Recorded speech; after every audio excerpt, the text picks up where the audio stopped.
នេះបងប្អូនមិញខ្ញុំដាក់ខាងស្ដាំដៃឥឡូវខ្ញុំដាក់ខាងឆ្វេង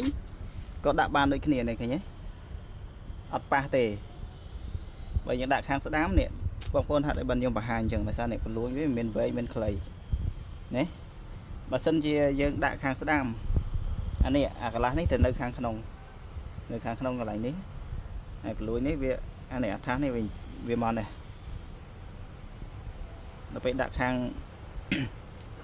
ឆ្វេងគឺអានេះទៅនៅខាងក្រៅវិញឃើញទេ